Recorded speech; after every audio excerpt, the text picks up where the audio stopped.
I'd like to call the February 26, 2025 Town Board meeting to order. Ms. Marco, will you please call the roll? Mr. Dodson? Present. Mr. Mastriani? Mrs. Galucci? Present. Mr. Schlag is absent. Mrs. Collins? Present. 4 present, 1 absent. Thank you, Ms. Marco. A quorum is present. Would you please join me in reciting the Pledge of Allegiance to Mr. Mastriani? Would you lead us? Pledge allegiance to the flag of the United States of America and to the republic for which it stands, one nation, under God, indivisible, with liberty and justice for all. Is there anybody here who wants to speak under privilege of the floor who has not signed the form? We have 2 presentations tonight. The first presentation is on the Curry Road and Gilliland Avenue multimodal transportation study.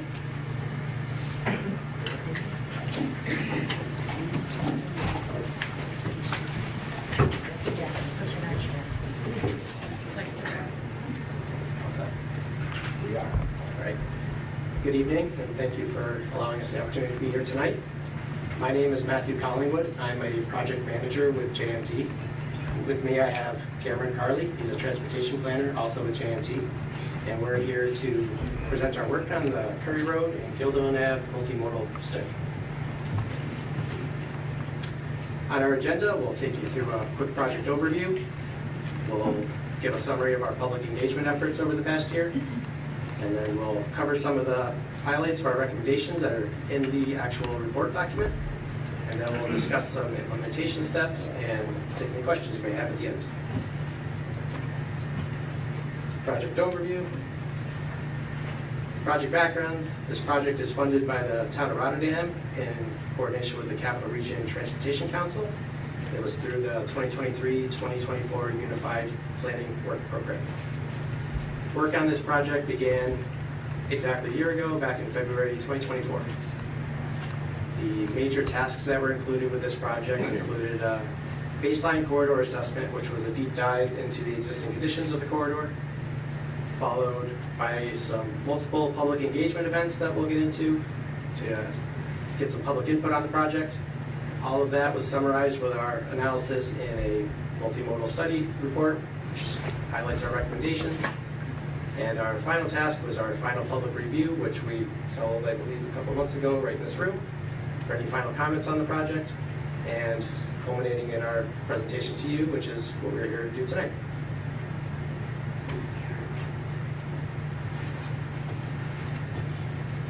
Good evening, everyone. So for this project, the project limits were Curry Road, beginning at the roundabout with Hamburg and Carmen Road, up to Gilderland Avenue, and then Gilderland Avenue from Curry Road to Helderberg, and then Helderberg between Curry and Gilderland. There is also a study area that included a quarter-mile buffer around those roads. So the vision statement that we had for this project, I'll just read it, is Curry Road and Gilderland Avenue will become more balanced, cohesive corridors that include safe transportation access for users of all ages, abilities, and modes, prioritizing safe routes to school and mixed-use nodes in key locations. The objectives that guided the recommendations that we're going to present are: 1, multimodal safety. We want people, regardless of their mode, to be safe while they're traveling these corridors. Cohesive development. We want to make sure that ongoing and future development occurs cohesively and supports well-connected, balanced transportation corridors. Modal choice. We want to make it so that people have real options to take the mode that they want along these corridors. Accessibility and connectivity. Upgrade these pedestrian facilities to address the Americans with Disabilities Act, and also public right-of-way accessibility guidelines, and then also to determine connectivity improvements for bicyclists. And then finally, transit improvements, making it more efficient to use public transit through this corridor. So our summary of public input, began last spring. So we attended two, we were calling them input events, but these were pop-up events that piggybacked on other existing events. So the first one was the Carnival on Hamburg Street on May 4th, and the second was Moving Up Day at Van Corlear Elementary School in Schenectady on June 21st. And so the purpose of these two events was to publicize the upcoming public workshop and also promote the public survey that was informing this project. The public workshop was held on July 23rd. So these are a couple of pictures from the workshop in this room. People had the opportunity to go through different potential streetscape improvements and say what they liked and didn't like. Also, we're able to use that map on the bottom slide to show any location-specific recommendations that they wanted. And then in December, we had a final public review meeting also here, and then a 2-week period for final public comment. So the other means that we heard from the public through this project, there's a project website. So if you search Curry Road and Gilderland Avenue multimodal study, you can find that and take a look at the document. The public survey had a pretty good response with 404 responses. This was publicized through the Town of Rotterdam Facebook page. We had an email list with 184 people who signed up, and then the final public review period. So in general, what we heard was that the public does not feel safe currently as pedestrians or bicyclists along these corridors, that people were generally supportive of new pedestrian infrastructure, and that people were frustrated with traffic and operational issues at some intersections. So moving into the recommendations document. The general overview of this document, we have an introduction with existing conditions and a summary of previous plans. We talk about our community and stakeholder engagement. We get into design recommendations and then implementation. So we're going to focus on the design recommendations because that's kind of the meat of the report, so to speak. So we are recommending traffic calming along these roads. So road diets are where roadway widths get decreased to add space for other things like grass or buffers, sidewalks, etc. There are these speed management medians, which can be seen in the left photo. These are just small medians that channelize traffic around them. It causes traffic to be calmed and to go slower. Pedestrian crosswalks also on the right image have rectangular rapid flashing beacons. These are the pedestrian signs that you press the button and the sign basically starts flashing and it gives pedestrians the right of way while they're flashing. So I'm going to hand it over to Matt to talk about access management. All right. So the next thing we looked at was access management, which is essentially how vehicles are entering and exit the roadway. And looking at existing conditions along the corridor, the biggest issue we did see is you have a lot of properties where the frontage is fully paved. There's no defined driveways or access, which can lead to confusion with vehicles entering and leaving the roadway, potentially accidents, safety concerns with pedestrians with no sidewalks. So looking at those, the biggest recommendation is just to standardize commercial and residential standards for driveways. Most importantly, along Curry Road, which is a NISDOT roadway, they have design standards for driveways and their standard sheets available online that we would recommend following for any projects along that roadway. We are also recommending to use the standards that have sidewalks that continue across driveways.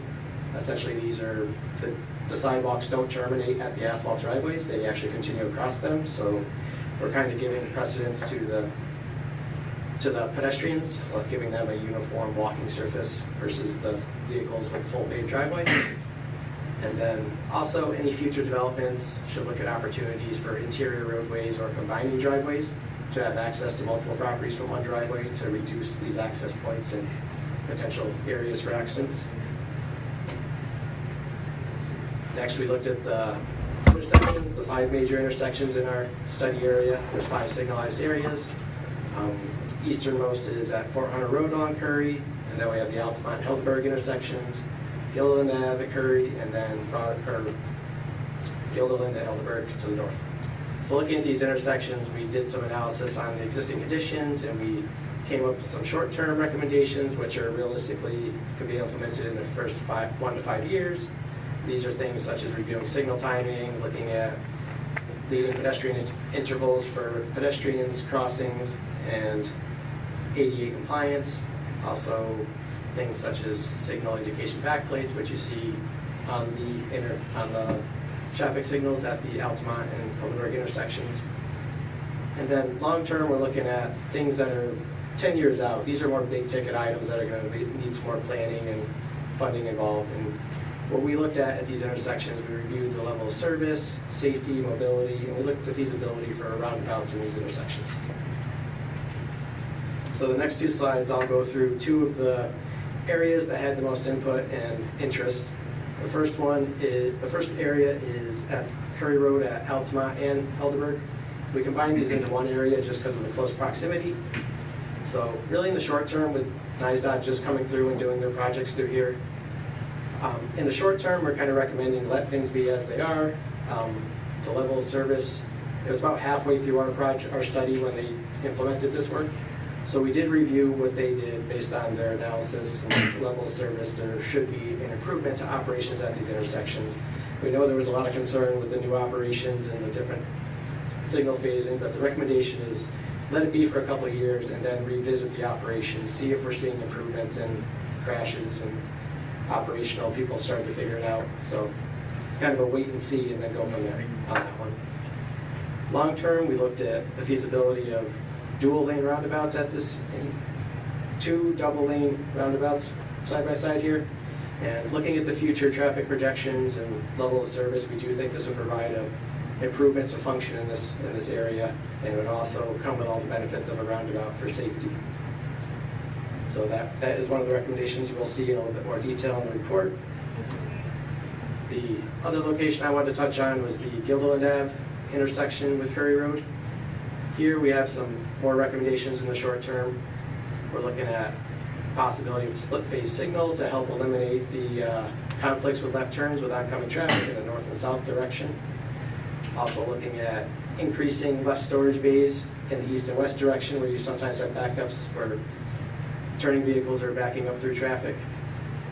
Looking at signal backplates to help with visibility during the evening and morning commutes with glares from the sun. And then also looking at turning sight distance and possibly posting turns for no right on red to avoid those conflicts. And again, in the long term, we looked at the feasibility of a roundabout in this area, and it does look like a single roundabout in this area would provide some improvements to the level of service, and again, provide the safety benefits of a roundabout. And pass it back to Cameron. Thank you, Matt. So the next recommendation category is prioritizing pedestrians near schools and commercial areas. So kind of one of the bigger recommendations of this study were continuous sidewalks and crosswalks on both sides of the study road to provide an uninterrupted experience for pedestrians who are traveling along these roads. We also prioritize pathway connections to schools, which will be on the next slide. I'll show some examples of that. Potentially wider sidewalks in commercial areas. That would, take more planning and need to work with property owners. And then high visibility crosswalks, including with the rectangular rapid flashing beacons as shown in this picture. So down by the Mahonison campus, so at the end of Van Wormer Road, there is a current informal crossing or connection from the end of the road to Warrior Way, which is going into the Mahonison campus. And so this study is recommending a formalized connection, formalized paved, essentially is what that means. And then down at Eunice Esposito Park, we're also recommending a new sidewalk connection from the sidewalks along Curry Road to the more into the park area. and then also a crosswalk and a rectangular rapid flashing beacon there too for heightened visibility. In places where it's possible, we're recommending green infrastructure, so buffers of varying widths dependent on right-of-way that can provide additional comfort for all users of the roadway. And this can be contain grass or native pollinator species, trees where there aren't utility lines, and rain gardens and bioswales to help with stormwater management. The transit improvements that we've identified are to upgrade transit stops to compliance with the Americans with Disabilities Act. This involves adding 8-foot by 5-foot lighting pads to each stop, which are shown in the bottom image, and also connecting the stops together through continuous sidewalks. The bicycle recommendations, in places with limited right-of-way, we're recommending shared lanes with other traffic, like in conjunction with traffic calming elements on the road to help slow traffic down and make people feel safe. Where there is adequate right-of-way and no existing parking allowed, we're recommending bike lanes. In wider right-of-ways, this is mainly the Curry Road area between Altamont and Helderberg, we are recommending shared use path that will help bicyclists and pedestrians navigate those larger intersections. And then in places where those shared lanes and bike lanes are not feasible, we're recommending shared lanes that run roughly parallel to the study road. So in some places, there will be an alternate path that makes the same connection that the road would. And then also bike racks in commercial areas and public parks. So location-specific recommendations, northbound Guilderland Avenue within the town of Rotterdam, we are recommending bike lanes, and southbound we're recommending shared lanes. On Guilderland Avenue in Schenectady, we're just recommending shared lanes. Same with Helderberg Avenue in both Schenectady and Rotterdam. And then through the, as mentioned before, through the Helderberg and Altamont area, a shared use path that runs along Curry Road to get people through that intersection. And then on the southern portion of Curry Road in the study area, shared lanes that go along these parallel streets. So there were a total of 8 sections of these roads that were modeled as typical sections, and for which there's an existing and a proposed section. The recommendations that are common to all of these sections are continuous sidewalks on both sides of the road with painted crosswalks parallel to the road, and to avoid utility impacts. So for more information on what these specifically are, please check out the website and see the document for the specific recommendations for each section. And I'm going to hand it back over to Matt to talk about implementation.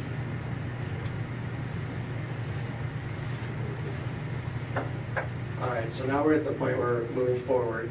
Immediate actions, it would be our hope that the town is in agreement with what we've proposed for recommendations in this report and move to adopt it as a reference moving forward for development, meaning make this available on the town website, use a kind of, I won't say enforcement, but recommendations for any future development that do happen within these corridors, and ensure that they're similar to what's happening with, I know the town's already doing it, any new development, adding sidewalks along their frontage and defined driveway access, which are just part of the recommendations moving forward. And then bigger picture, larger scale, this type of study can be used to identify, we have identified recommendations that can be bundled into future larger projects within the study area. And then a study of this nature can also be, it's kind of a prerequisite for going after implementation funding for design and construction. So now that you have a report like this, you can use this as a backup when going after any of these grants or any of these state and federal programs for funding. And with that, we'll take any questions you have or... So, off of your last point, wonderful job, by the way. This is incredibly informative. Did you, within the study identify any sources of funding or resources available to take this to the next stage? And kind of a secondary question, is there a second phase of a multimodal study for other areas of Rotterdam? I cannot speak for any other areas of Rotterdam. This study was specific to this area that you saw, but that doesn't mean there aren't any other in the works, as they tend to pop up all over. But as far as funding programs, we do identify some in the report that are some of the typical ones. There's like TAP CMAC, which is like transportation alternative programs, which are your safety, your sidewalks, safe routes to schools, and then there's the federal safe TIPS, transportation improvement programs. So these are all the types of things that this type of study kind of leads to successfully getting funding through those programs. I have a couple questions. One is, if you were to implement everything you wanted to, how much would it cost? You know, like if you had like give a rough estimate, like I understand you don't know, you haven't done all that, but like if you were just I can't throw out an overall cost, but in the report we do have a section where we kind of provide a menu of like kind of rough costs of what it would cost for each of these individual things. As a total, I can't say, but like if you chose to do a roundabout, you're looking at a very large $1 million project versus if you decide to install sidewalks along a certain section of Curry Road. So we do lay out kind of an idea of what cost would be in the report. And then also on the sidewalks, in reality, how many people actually walk down those roads? Did you guys do any study on that? There is a lot of, Because personally, I've seen once in a while a couple people, but I don't see like the flow of traffic that I don't think would be necessary to spend millions of dollars on a project like that. so I can speak from that as both the study and as a resident. I drive these corridors every single day. I do see the students walking to school over by Mahonison on the paved shoulders. I do see the people at nighttime that are walking on the shoulders, and it's kind of, you don't see them, but there is a lot of commercial areas here. There are a lot of residential neighborhoods. Providing the sidewalks, you do tend to see people choosing that option more, and that's what we want to provide, the option to not have to drive. Okay, one more. You said something about narrowing down the roads. Like you want to make them even smaller than they are? Some areas you'll see, like maybe you may have like a wider roadway than is necessary. You always abide by design criteria and try to meet minimum widths. You don't want to provide an overly wide roadway if you don't need to, because that tends to turn it into a speedway. So we're not going to constrict it so people can't physically get through, but you just want to make sure any future development you are meeting those design standards. You're not creating an overly wide So you roadway. have to make it narrow so that reduce your speed, right? Yeah, so introducing curbs and then narrower lanes that do satisfy design criteria do have a traffic calming effect. You said you live in town, right? Yep. I don't think speed, I mean, you stop every 2 minutes, I don't think. So yeah, that's also, we didn't dive into everything in this report, but we do have a speed study in there as well, where we do provide some discussion of the speeds along the roadway. It's not really an issue, as you're saying, because there is a lot of congestion, but there is a discussion of that as well in there. Sorry, one more thing. Did you guys do anything about maybe putting a roundabout in at my corners? I would completely different, outside our study area, but I do share your thoughts on that one, I'm sure. Study completed. Yeah, that's a, Looking at. So, did you talk anything about walkability scores and stuff? Because it's got to be like zero in Rotterdam, you know, for the lack of sidewalks, or, you know, we do have quasi sidewalks, we'll call it, on sections of Curry Road that are, you know, pieces of asphalt and stuff, but nothing continuous, you know, all within a commercial state highway corridor. yeah. Do you want to talk to this one? Because we did get information from DOT on the scoring of their walkability and everything, right? Yeah, I mean, we definitely talk a lot about the pedestrian experience going on these roads, and we heard a lot from the public in our public engagement of people not feeling safe while they are. So I don't think we included anything specifically on walkability scores, but it's definitely a topic that of people feeling safe while they're walking. This is kind of more of a comment than a question off of that. The community needs assessment that was recently conducted by the Rotterdam Community Center, and CMEC College did identify roughly 51% of Rotterdam residents that responded to that survey said that there were not enough sidewalks available for them to feel safe. Yeah, that assessment has made it into the appendices as well. Yes. I have a, You're next. Please. Oh, please go ahead. this project sounds like a great project, but how much of a burden is this going to be on the taxpayers? I know you can't answer that, but you do a study, you gotta have some idea, how much is it gonna cost the taxpayers about? I know you're looking for funding and all that, but Yeah, I mean, I can't, as you said, I can't put a number on that, but you can it's go. gonna affect, is it going to affect the taxpayer? So it depends on the program and the funding that you go for. Some programs require a 20% match, some are less. If the town chose to carve off a piece of this for themselves, then that would be a different story. But the goal is always to try to, It's not an answer, but it is gonna affect the taxpayer, yes or no? yes, it would be part of infrastructure money that is available to be used. And Thank you. We do run into unsafe use of bicycles in the road. Is there gonna be some fines or something levied for these people that are just taking the bikes and taking over and being unsafe? And, you know, they're unsafe for themselves and they're unsafe for people trying to drive on the road. I know it comes in lumps where they come in and it's not always residents, but, something to educate them or some guidance, you know, if they're gonna mess around, they're gonna be able to be ticketed and whatnot. That would be outside the scope of their study. Okay. Their study is specifically looking at what can they do feasibility-wise with the sidewalks and things like that. When it comes to unsafe use of bicycles or things like that, that would be handled through either, you know, criminal laws, traffic laws, or things like that, which they wouldn't really be able to comment on. So I'm sorry I jumped in front of you there. It's just a little bit. That answers it. Yeah. yeah, we'll see. Yeah, if you could talk about what you mean again by shared roadways, and that term came up a few times. So this is in regards to bicycles in the roadways. So there are extents, you'll see dedicated bike lanes where they're actually marked separate lanes that vehicles can't be in.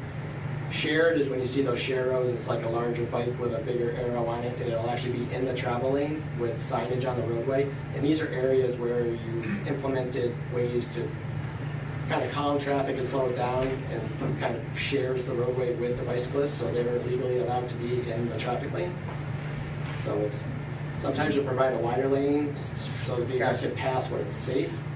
So it's just a way to notify vehicles that there's bicycles in the roadway, even though they're legally allowed to be there in the first place.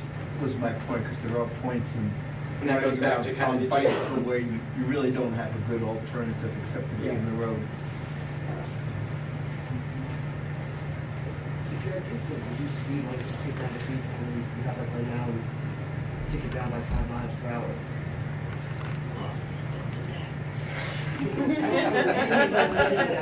You wanted to take the speed down by 5 miles per hour.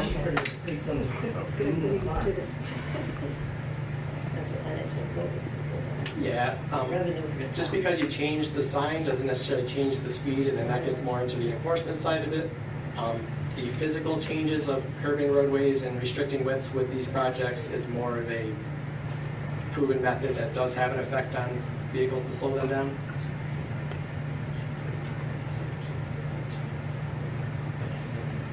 Hi, so the town of Rotterdam recently, this past year, adopted a complete streets policy.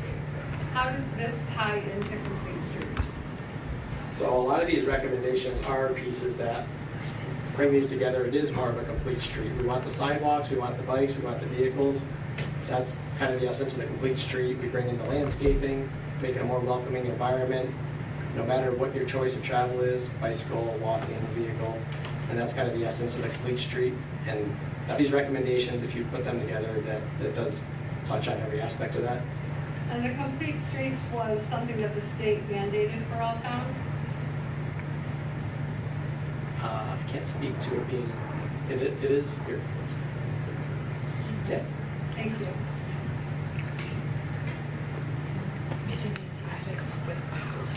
Just kind of want to piggyback on some of the inquiries that people have had. I know living in town and working in town and speaking to other people in town that, you know, the traffic on Curry Road in that section of the study is pretty thick, and the congestion can be a lot during rush hour traffic. And you say you live in town and you travel, so you're familiar with that. Some interesting images, you know, we've seen tonight, the kind of median designs, you know, and I think we can all kind of understand what kind of effect that would have. That's a lot, I think, for the community to kind of to swallow, but it's an interesting thing really to think about. I'm curious to know what kind of feedback you got in your study specifically about traffic and congestion along Curry Road. And I know that the double rotary, Helderberg to Altamont, designed to kind of thin that out a bit and would definitely have that effect. I know, you previously had to entertain a question about, what that would actually cost, but if you could just provide any kind of loose number as to what they would be, but also comment on what that process would actually be like in our town. How long would it take to do? How would it be constructed? If you know any of that information. And also, too, were you guys able to find any sections on Curry Road that were wide enough to maybe incorporate a median or turning lane that might be effective in helping people trying to make left-hand turns during rush hour traffic to kind of thin that out? So yeah, the right-of-way is kind of narrow along Curry Road, so we did, I get frustrated with just some of the complexes and stuff. You get held up by somebody making a left turn there. Those do happen, but it's not happening enough that it's really creating a delay that would warrant a separate left turn lane there. So I can't say that there's any areas along Curry where that really makes sense. At Gilliland Ave, you could extend that left turn lane with a little widening there to avoid the blocking of through traffic heading west there. But we do talk a little bit more about medians and the available right-of-way in the report to kind of discuss what can be done with it. Just know so many properties on Curry Road are right up on the road that there really isn't space for a third lane. I didn't know if you had found the potential sections where that could possibly happen. I can't say that there are any areas that would be wide enough to do it for an extended period that would make sense. I would love to see like the Hamburg treatment all along Curry, but it doesn't, in reality, there's just not the width for that without major acquisitions. So maybe there are some areas where we put these hardscape medians in to help calm traffic, but as far as a full center turn lane, I don't know if we're going to see that kind of improvements in the near future. And then the roundabouts, I can say they were positively received when we talked about them. People do seem to like the roundabouts that are in town. And just real high level numbers, and you get into the millions when you're talking about a roundabout. It's a full intersection reconstruction. So that's why it's something that's going to be more on the 10-year plus, because you're going to have to get, you're going to go for federal funding on those. You're going to have to get on a program, which is just to get on the whatever program application grants, you could be looking at 3 to 5 years to possibly just get on there, and then the implementation funding will follow for design, construction. So you realistically are looking at that 10-year plus time frame. Yeah, I just wanted to make a note on the section of Curry Road between Helderberg and Gilliland Avenue and left-hand turns, to Vista Square, Lynn, Floral Avenue. It's the courtesy of the drivers in Rotterdam that allow those turns to be made, and maybe you guys don't see information about a backup there, because as you know, very, very busy, and if it wasn't, east-westbound courtesy going on there where people are allowing those turns to be made so traffic can continue to advance, it would be ugly. Yeah, that's stuff that's going on at the one complex there. So that's when we started looking at like alternative access, and there actually is an access out of the backside of that property, whether or not they are aware of that and have an easier way out. So we did kind of look at that, different access points, and I can agree 100% with, I've let my fair share of people make that left turn because I see the backups there by the firehouse. You mentioned renovating the public transit stops. Was there engagement with CDTA on doing that? I know they have an initiative right now to make transit stops more publicly friendly in terms of adding shelters and other amenities. So yeah, CDTA was at the table with us all throughout this study, and we did look at options to consolidate stops since there are so many through this corridor. They do have a system where different warrants determine whether or not it meets the criteria to have a structure at it, which we didn't determine any did within this stretch, but they are on board with improvements such as lighting pads and just making sure that people don't have to stand in grass areas waiting for the bus or even in the roadway. And would CDTA bear that cost, or would the town of Rotterdam bear that cost? can't say at this point, but in my experience, projects where we've incorporated structures from CDTA, they will provide the structures and it's installed as part of the project, so there is a cost share that's involved. Yes. I know I hear a lot about roundabouts. We have a roundabout on Prairie and Hamburg, and that's supposed to alleviate traffic during the busy hours. I'll be coming into the roundabout from Hamburg. The guys coming from Route 7 or Curry Road coming west, they just slide by. I literally have to wait 5 minutes to get into the roundabout because those people aren't observing. They're supposed to yield, they just rush right through. So I can't see how a roundabout during the busy times is worth it. Certainly isn't on Hamburg and Curry. So I would just make one comment on that.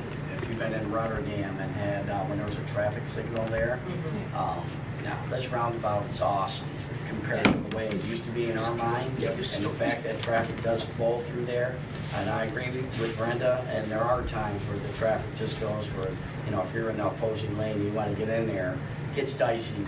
But generally you can get in there because they make a turn so you can come out. But during rush hour, it's interesting, you know, in the roundabout. You know, you hang on the ball. I mean, I could speak to the fact that a lot of municipalities are switching over from congested areas, from traffic signals, which will cause significantly more delays on the wait times for getting into turns and other things, or turn light signals if you need them. I know Bethlehem just did a big project like that on one of their main corridors going through Glenmont. And they are helpful. I think the proposal here is to move it up to a 2-lane roundabout, which would actually increase that flow of traffic into the traffic circle, so you decrease some of the issues with that continuous circle and people who have the right-of-way get in, which causes people who don't have the right-of-way from getting in, and that just allows the inner circle to flow and the outer circle to come in. Yeah, I'll make just a couple points on roundabouts. You know, it may feel like you're not moving fast at them, but if you do compare the wait times, that slow, constant movement versus that stop and go and not making the light, there is an improvement. It just doesn't feel like it. I can say that for roundabouts. It does reduce the severity of accidents at roundabouts. You eliminate that possibility of the T-bone, which is a huge safety. So almost no fatalities, less severity of your crashes. But yeah,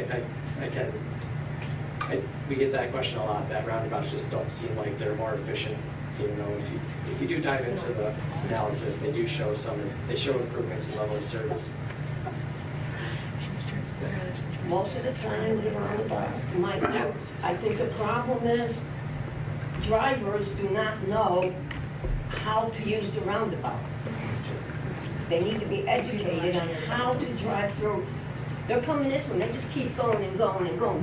The way I was taught is, I come, and then the next car comes. Well, you got like 5, 6 cars going, zooming right past you, and you can't even get in. It's just as bad as having a stop sign. Stoplight, I'm sorry. Yeah, roundabouts do have kind of you will see a bunch of cars going one direction until a car from another approach interrupts that flow, and then that kind of changes the flow of it. So it's a working system. And as far as education, yes, the more you see them, the more the public becomes aware of how to use them. If somebody's not going to yield, that's going to throw off the flow of it. So, And it's going to cause an accident. yes, there are still accidents in roundabouts, but we eliminate that T-bone. You see more side swipes, but less T-bones, which is a less severe crash.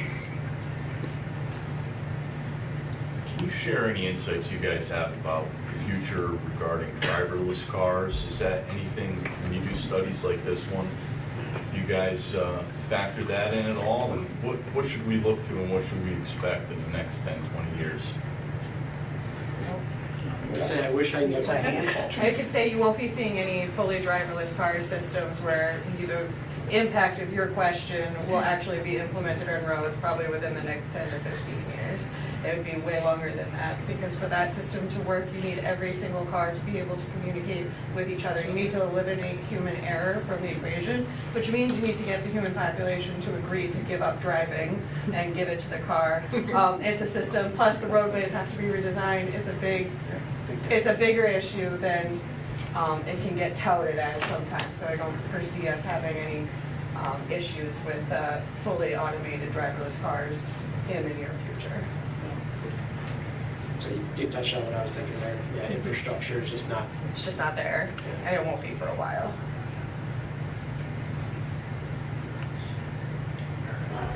Are there any, in the study, is there any correlation to the existing or possible proposed rezoning along those pathways? That would, because we touched upon not having it at a turn lane. So for example, on Curry Road, you mentioned queuing of traffic. So just putting a hypothetical situation. There's a commercial property spot next to Trust Company. And so in this study, is there any recommendation as to what maybe that should be zoned or not zoned, or any other properties along that road? We don't really make any recommendations touching on the topic of zoning. We do talk about potential streetscape improvements that might be appropriate based on the land use. And so, I mean, that correlates kind of a downstream effect of the zoning. And so the study talks about, what to do in, what we recommend for commercial areas versus residential. But no, we don't have potential rezonings or anything like that in this plan. Okay. All right. Any more questions? Thank you for your time. Yes, thank you.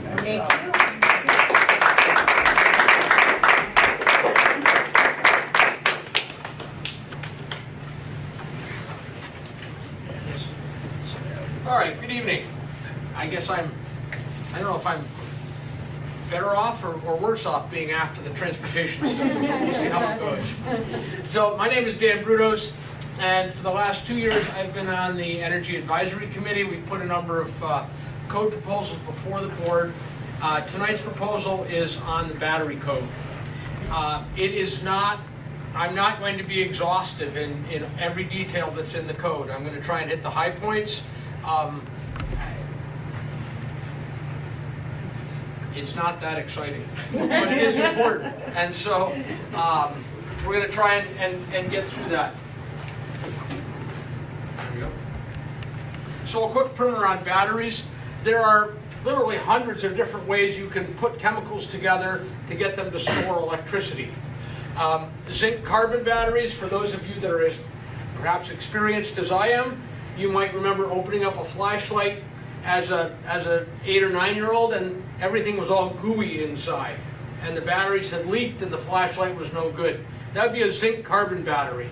And zinc carbon batteries, they were disposable, they were cheap, they were pretty stable. Your flashlight never caught on fire. They're not rechargeable. They're not energy dense. Your flashlight didn't last a long time. Different batteries have different properties.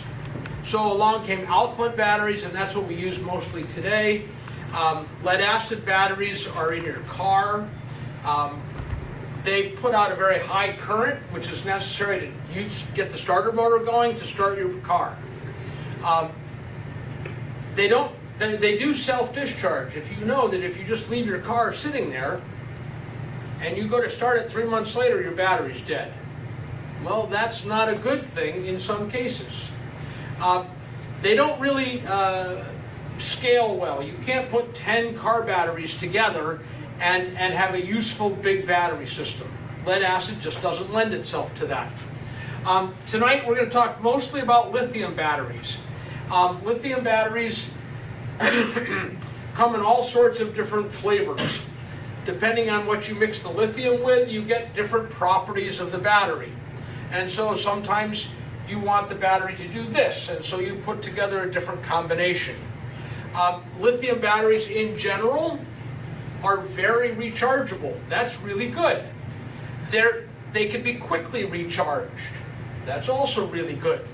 They're moderately energy dense, they're electrically stable, they're not cheap, and they can fail quickly. And the quick failure is what a lot of us are talking about when we are looking at the code. Molten salt is another kind. It's used, they're very heavy batteries, they're used in locomotives. GE developed them out in the western part of the state. They work great. They operate at 500 degrees Fahrenheit. Not the kind of thing you want in your cell phone, right? It just doesn't work. The potato battery, it's very stable. You can grow them at home. They're not very energy dense. You can light a very tiny light bulb, a lot of carbs.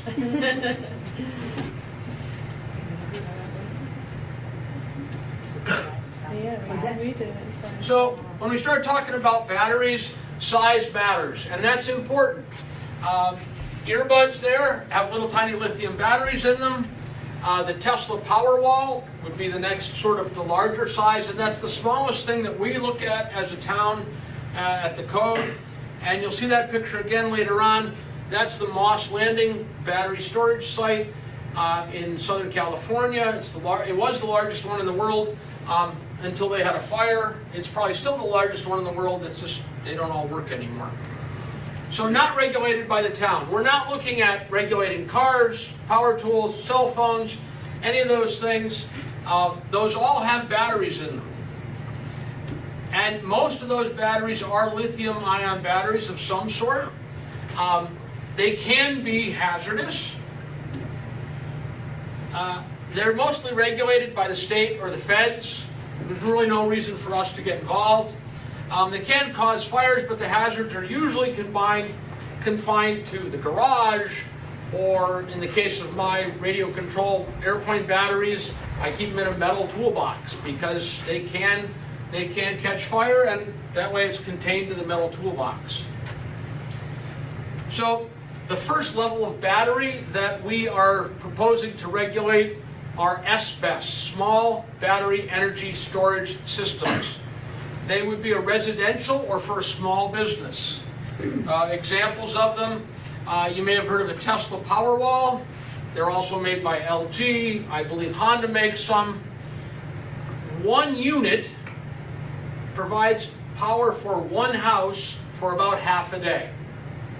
Now it depends on whether you turn on all the lights and do a load of laundry and have the dishwasher going and 3 teenagers are taking showers, right? It's not going to last as long. But in round numbers, and that's what we have to deal with in a lot of things, 1 unit. So if you look at the picture there, those are 4 units. And you could put 4 units in your house and you'd have about 2 days worth of electricity. There are about, okay, so the kilowatt hours per unit, kilowatt hours is how you measure used electricity. And an average American house uses about 30 kilowatt hours a day. So the proposed code, they would be allowed in all zones. They must be permitted, inspected, and meet the National Electrical Code. They must be placarded similar to residential solar installations. If you're familiar with those, there are shut-off switches outside, and they're placarded so that first responders, when they show up, know that there is a solar system going on. In the same sense, you would know that there is a small battery energy storage system in the garage. And that might be where the fire started. It might not be. But if there was a fire elsewhere in the house, that would be something you'd want to know about. So that's why they would be clearly placarded. They're usually inside a building. There's very low impact on your neighbors. They're not noisy, they're not smelly. Your neighbor doesn't really necessarily know that you've got them unless there's a problem. And then, again, it's your house that burns down, not the neighbor's. All right? Because what we're concerned about in all of these different levels, for the most part, is fire. And the fire hazards that are represented by the batteries. So the next level, it's kind of like Goldilocks and the 3 Bears. LBES, these are large battery energy storage systems. This would be for a large business or an apartment complex. It would be likely located outside a building on a concrete pad. It would provide power for 10 houses for 12 to 15 hours. So it scales up by 10. That's the best picture I could steal off the internet. And I don't like that it's on wheels. But that's about the size. It gives you an idea of about how big it is. These size batteries are more common in countries that have less reliable grid systems, because you can have a battery that's big enough to actually power a number of houses for a specific length of time until the power comes back on. They're also being used in Europe, batteries this size to power tractor trailers. They recharge quickly so that one driver can go through a battery. After 400 miles, they take their break, they recharge the battery, they can do another 400 miles, and they've done their shift for the day. So, proposed code. They're allowed in all zones except R1 and R2. Must be self-contained and have an automated fire extinguishing system, and must have access to municipal fire hydrants. Now, to back up just a little bit, lithium-ion batteries are a sandwich, I guess you would say, of anode and a cathode, and then a thin layer between the two layers of chemicals, and then you take that and you roll it up or you fold it up, somehow you package that battery. The problem you have is there's a thin layer between the two layers of chemicals, and if that thin layer gets punctured, all your electrical energy comes out at once, and things get really hot really fast. Now, scientists are not trying to design batteries that burn, so they're trying to figure out how to keep this from happening. So it happens less and less, but nevertheless it still happens. The problem is if you have one rolled up battery here and right next to it you've got another rolled up battery, when this one fails, it tends to make the one next to it fail as well. So you've got one battery leading to 2 batteries, to 4 batteries, to 8 batteries, and you have what's called runaway thermal expansion of things. So, self-contained with automatic fire extinguishing, which means you got to figure out how to cool it off quickly before you get the whole thing on fire, because at that point you're calling the fire company. That's also why you have to have municipal fire hydrants, because putting out these fires takes a lot of water. You're not putting them out in the same way that you would put out a house fire. You have to cool everything down. So the water is being used to cool things, and that takes a lot of water. That's where the municipal fire hydrants come in. Now the last thing is UBES, Utility Battery Energy Storage Systems. Just think of supplying energy to a neighborhood, shipping container sizes. So they're 53 feet long, 8 to 10 feet wide, and you would have multiple units of that. This is again a factor of 10, so you're not providing power to one house or 10 houses, but 100 houses. Again, for 12 to 15 hours per unit. So this is the largest one in the world in Moss Landing, California. They had between 120 and 150 units. That's not something that Rotterdam is going to see. But you might see 10 units. And so that would power 10 times 100 houses. That'd be 1,000 houses for half a day's worth of power. Now, usually they are used by the utility for peaking loads. So those really hot afternoons in August, instead of having another power generating plant that has to come online and provide power for everybody's air conditioners, they'd have batteries with energy stored, and so they would start to use that energy to keep everybody's air conditioners running. Another use for these might be, for example, the transformer station up off of Schermerhorn Road. in the event of a catastrophic failure of the power grid, you need energy to start the power grid. You got to get it started somehow. And so having batteries available in that station off of Scribnerhorn Road might be a use for this size battery. So, proposed code for this. These are the ones that do have big fires. They would be restricted to the I-2 zone. Must have access to municipal fire hydrants. Prohibited from the aquifer recharge zone. We have a concern that if you're using large amounts of water to put this fire out, that water is going to run somewhere. And in the town of Rotterdam, a lot of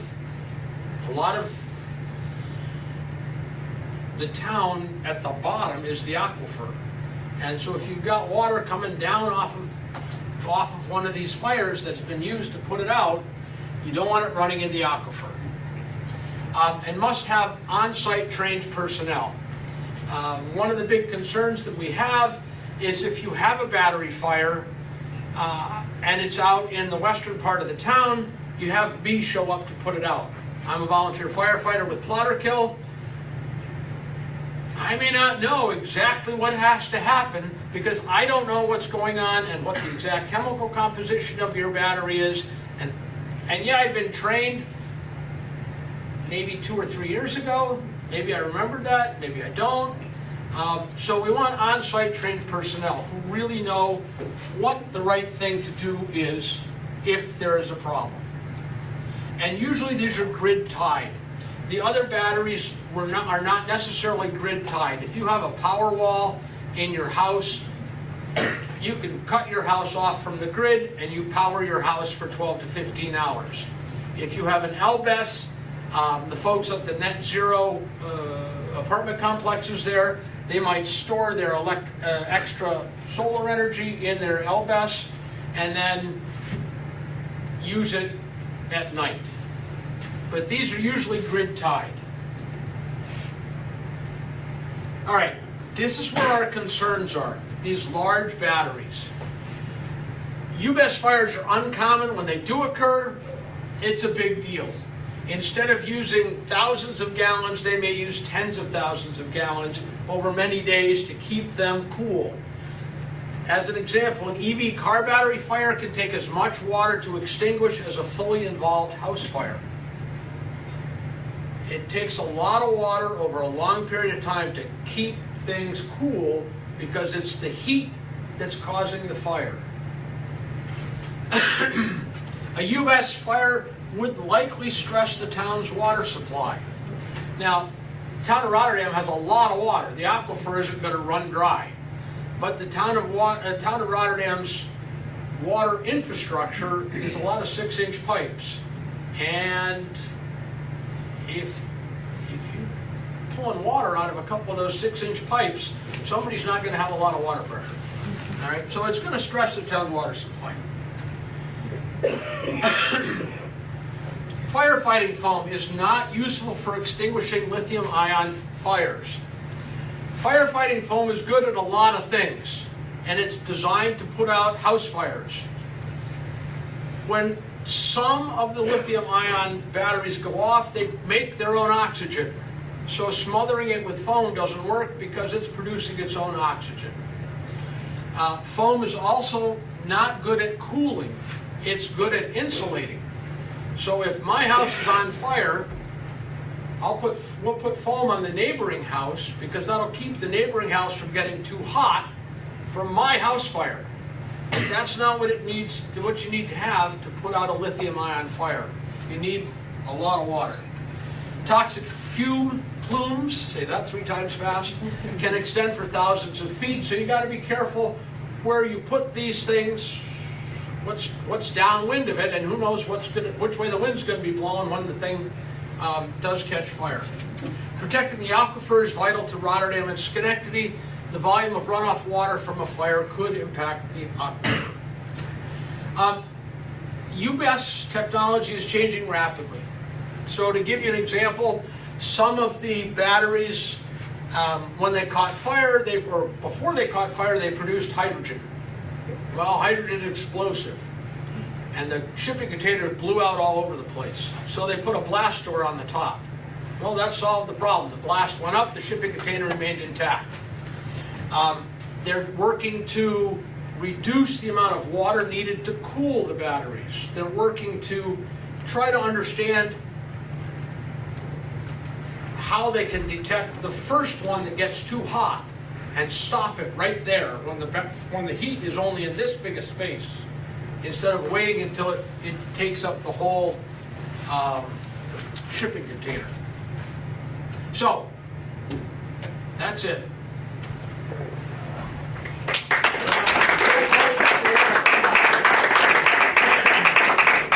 Questions? Yes? You know I have a question.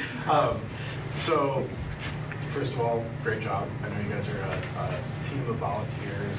You're doing this for free on behalf of the town of Rotterdam, and you know it is important that you have local policy that protects the residents of the town of Rotterdam. Absolutely. I appreciate the fact that you definitely went into the actual science and looked at best practices. I guess my main questions are around UBES, specifically the aquifer recharge zone. I'm going to ask you very specific questions, I'm sorry. But are you referring to the primary aquifer recharge zone, the general aquifer recharge zone? Yes. Yes. Okay. How about that, huh? All right, fantastic. So, I'll give you an answer. Let me back up just a little bit. It is our recommendation to the town board that these be looked at as, I don't want to say temporary recommendations. The technology for all of these batteries is changing rapidly. And so what we do, or what you do or decide to do today, in 2 years may not be what needs to be done. And so to go to what you said, the concern for the aquifer is runoff water. If it does indeed take tens of thousands of gallons to put out a fire, and we don't really know what's in all that runoff water, then yes, we're looking at primary, secondary, and if the fire is up on Crawford Hill, and I'm putting tens of thousands of gallons of water into it, some of that's going to make it down reasonably unfiltered into the aquifer recharge zone. And we don't want that. Partly because we don't know if it's going to be a problem. And because that's a pretty dire consequence. If it is a problem, shoot, where are we going to get our water from? All right? Now, my water will be fine. I got a well. But I live at the top of Putnam Hill. Okay? So, but that's not a good solution. All right? So, yes, we're looking at being as restrictive as we can at this point. We don't want to be the guinea pigs for testing out new battery styles in Rotterdam. And I don't mean to be, Marival Road has streetlights all the way out because that was where GE tested their new streetlights. So Rotterdam got new streetlights. If their streetlights didn't work, not a big deal. If there is a battery failure and we pollute our aquifer, that's not a good idea. Other questions? Yeah, another one? I'm sorry, there's only one. Sorry. No, you're not. No, not sorry, you're absolutely right. I want to call out, appreciation that you divide these up into 3 separate tiers. I think that's very informative. I think that's helpful for the public to understand this. I think the SFES and LDES are, it's good that we're talking about it in terms of resiliency. I think, to your point, they're probably going to be used for people at shipping too, just for cost savings at the end of the day. So I think that's great, and I think the thoughts around, making sure that they're identified for firemen to go in and make sure that they're there for safety is wonderful. I did want to ask about the UL 9540. Do you have UL specifications called out within your proposed guidelines, correct? No. I don't, no. So I would recommend that because it's best practice currently, and that's a certification that's going to be continually updated as the technology advances, so it's going to help you meet that criteria of continued safety going forward. Okay. All right. Other questions? All right, great, thank you very much. You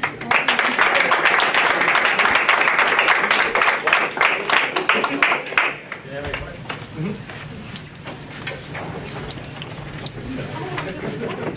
All right, I'll let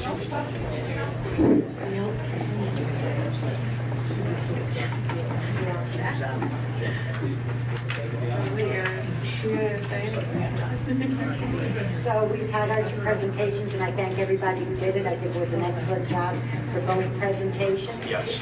So now we will open up privilege of the floor. Ms. Marco, is there anyone who wishes to speak? Yes, Darlene Geloso.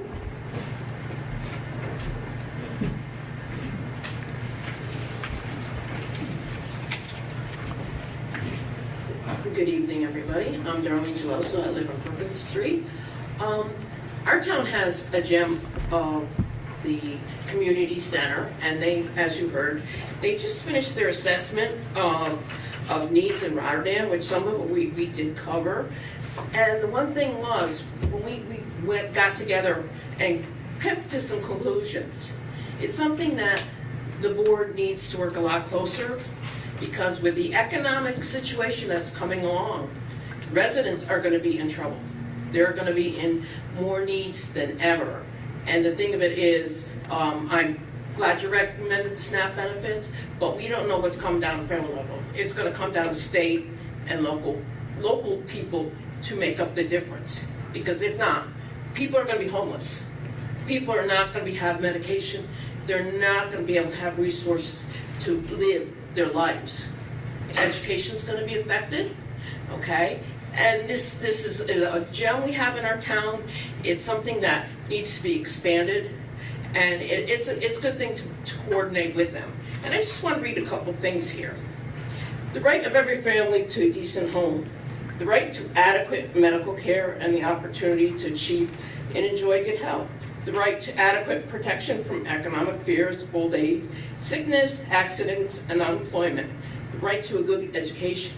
This is from the Economic Bill of Rights Franklin Delano Roosevelt used for us to come out of the Depression. I think it's about time we go back to that system, and it would make Rotterdam a much better place to live. Thank you. Thank you. Andrea Capola. And I do have a copy of this. Thank you. I just want to see it. Thank you so much. Take copies and give it to him. Hi, Andrea Capola, 625 River Road. I didn't intend to come and be on the tail of Mr. Brudos, but I want to thank him for his membership in the fire department. I'm also a wife of a firefighter. He went to participate in standby. Standby is where there's a fire, but it's not in your district. You are in standby in case there's a need for another fire department to either assist that fire department that's at the fire or some other company that's close by. He was on standby at the Rotterdam Junction Fire Department for a blaze that destroyed a Glenville home. It was in the Gazette paper on the 22nd, reported. And right next to it is the article about Town of Rotterdam accepting bids for their new water systems. So I want to thank the Town of Rotterdam for the water systems, which we know will help with the battery storages and with our local fire departments. So thanks a lot.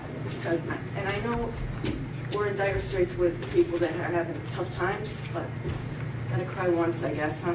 Thanks. Thank you. Brenda DeRosian.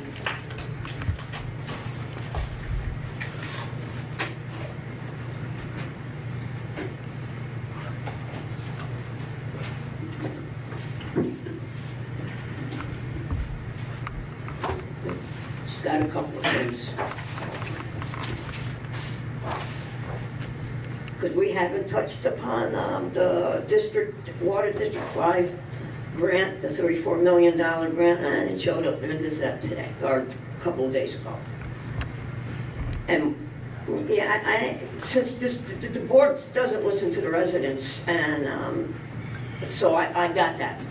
You guys are going to go through with it, and it doesn't matter what we say. What I need to know, what residents need to know, who are calling me on the phone. Man, I don't work for you guys. They're calling me, asking me questions, and I don't get answers from you guys. They want to know, with this water project, how is it going to impact them with their bill? We know it's going to impact them, and I know you're going to say, we don't know. Again, in the Gazette, they talked about that, the low interest rate that's supposed to save us $14 million, supposedly. Is that a done deal? Because the last time I researched it, we didn't get it. The same way the very last time this was brought up, you guys said that you asked for two $5 million grants, which we did not receive as of yet. If I'm wrong, tell me I'm wrong. If you have that interest, that low interest, that's going to save us money, tell me, show me in paper. Then I will believe. I want to give, this last thing, I want to give a shout out to the Pretty Paw Lounge. They were in the paper this week. The owner, Rachel Ann, she checks every Thursday for the euthanasia in New York City, and she has brought 34 cats from down there to up here who were looking at their death. This is also the same lounge, and I don't know the exact date, but I'm pretty sure it was last year, that they were having a certain individual come in and read to the children, and thanks to Mr. Mastriani and the Rotterdam police, you tried to shut them down, and I don't know why, but this comes right into what I want to say. Mr. Mastriani, people are calling me, and they want to know why you are not resigning from this board, given the fact that you did something wrong. You and every other politician that does this kind of stuff, and they get away with it, or they say, you're showing our young kids back there that we can do whatever we want, we can break the law, we can get away with it, because our politicians do. I know you're not going to resign, but I will ask every 2 weeks. Thank you. Thank you. That's it, Mom. If there's no one else that signed up, then I'm closing the privilege of the floor, and we'll now move on to resolutions. Our first resolution is Resolution 106 of the year 2025. The clerk will read. Accepting town board meeting minutes. All right, is there any discussion? Do I have a motion? I'll make the motion. Motion by Mr. Dodson. Do I have a second? I'll second the motion. Seconded by Mrs. Galucci on the question. Clerk, call the roll. Mr. Dodson? Yes. Mr. Mastriani? Yes. Mrs. Galucci? Yes. Mr. Schlag is absent. Mrs. Collins? Yes. 4 yes, 1 absent. Resolution passes. Resolution 107 of the year 2025. The clerk will read. Authorize stipulation of settlement with Walmart Stores Incorporated, number 2264. Is there any discussion? Do I have a motion? I'll make the motion. Motion by Mr. Dodson. Do I have a second? I'll second. On the question, clerk, call the roll. Mr. Dodson? Yes. Mr. Mastriani? Yes. Mrs. Galucci? Yes. Mr. Schlag is absent. Mrs. Collins? Yes. 4 yes, 1 absent. Resolution passes. Resolution 108 of the year 2025. The clerk will read. To accept a monetary donation from the Disabled American Veterans Chapter 88 for the Rotterdam Senior Center. Is there any discussion? Do I have a motion? I'll make the motion. Motion by Mrs. Galucci. Do I have a second? A second. On the question, clerk, call the roll. Mr. Dodson? Yes. Mr. Mastriani? Yes. Mrs. Galucci? Yes. Mr. Schlag is absent. Mrs. Collins? Yes. 4 yes, 1 absent. Resolution passes. Resolution 109 of the year 2025. The clerk will read. To approve budget transfers to the 2025 budget. Okay. Is there any discussion? Do I have a motion? I'll make the motion. Motion by Mr. Dodson. Do I have a second? I'll second the motion. Second by Mrs. Galucci. On the question, clerk will call the roll. Mr. Dodson? Yes. Mr. Mastriani? Yes. Mrs. Galucci? Yes. Mr. Schlag is absent. Mrs. Collins? Yes. 4 yes, 1 absent. Resolution passes. Resolution 110 of the year 2025, clerk will read. To support of the Schenectady Food Council's advocacy and empowerment working groups regarding programs and initiatives addressing food insecurity in the NYS FY 2026 budget. Okay, is there any discussion? Do I have a motion? I'll make the motion. Motion by Mr. Dodson. Do I have a second? I'll second. Second by Mr. Mastriani. On the question, clerk will call the roll. Mr. Dodson? Yes. Mr. Mastriani? Yes. Mrs. Galucci? Yes. Mr. Schlag is absent, and Mrs. Collins? Yes. 4 yes, 1 absent. Resolution passes. Resolution number 111 of the year 2025, clerk will read. To appoint Donald D. Carpenter Jr. to the position of water and sewer maintenance worker. Okay, is there any discussion? Do I have a motion? I'll make the motion. Motion by Mr. Dodson. Do I have a second? I'll second the motion. Second by Mrs. Galucci. On the question, clerk will call the roll. Mr. Dodson? Yes. Mr. Mastriani? Yes. Mrs. Galucci? Yes. Mr. Schlag is absent. Mrs. Collins? Yes. 4 yes, 1 absent. Resolution passes, and we have Mr. Carpenter here, so.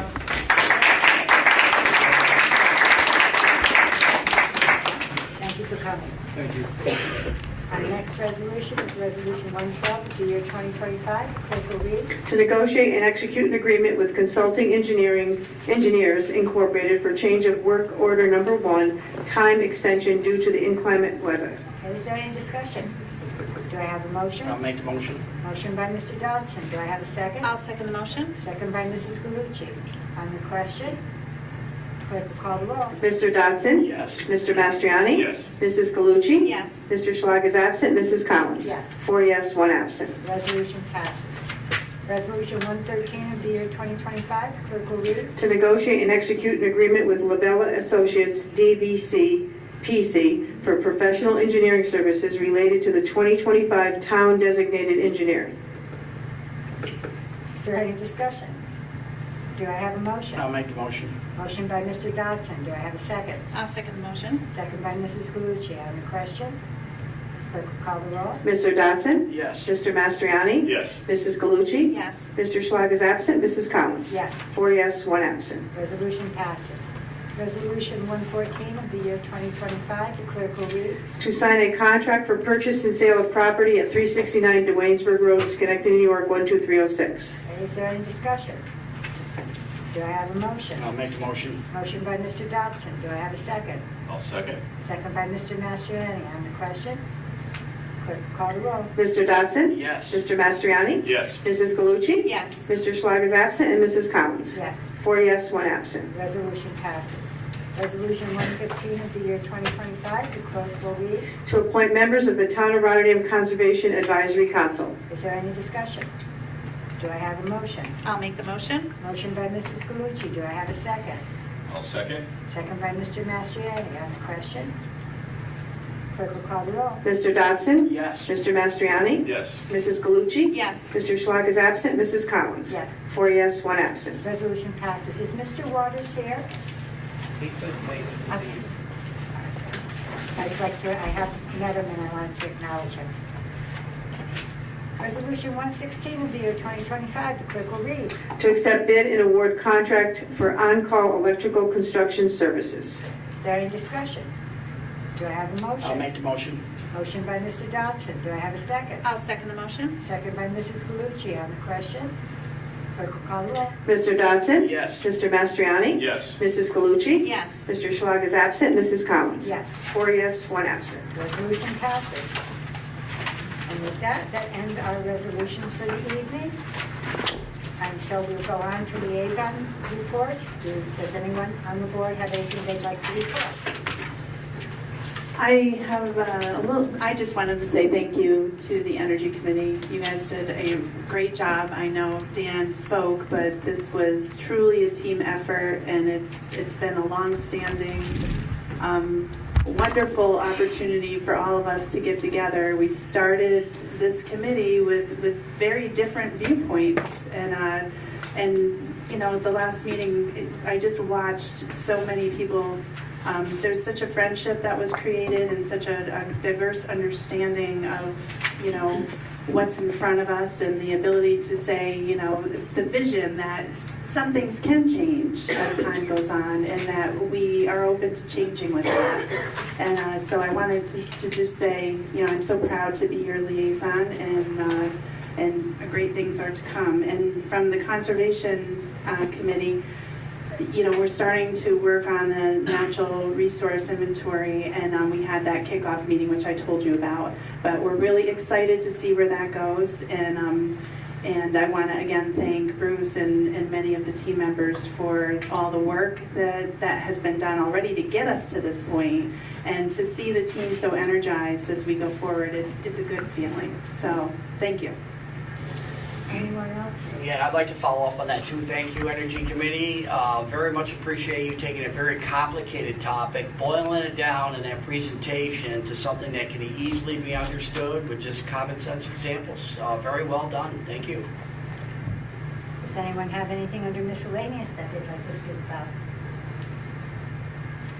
I'll make the motion. Mr. Dodson made a motion to To conclude adjourn. our business tonight and adjourn the meeting. Do I have a second?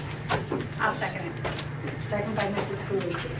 All in favor? Aye. Thank you.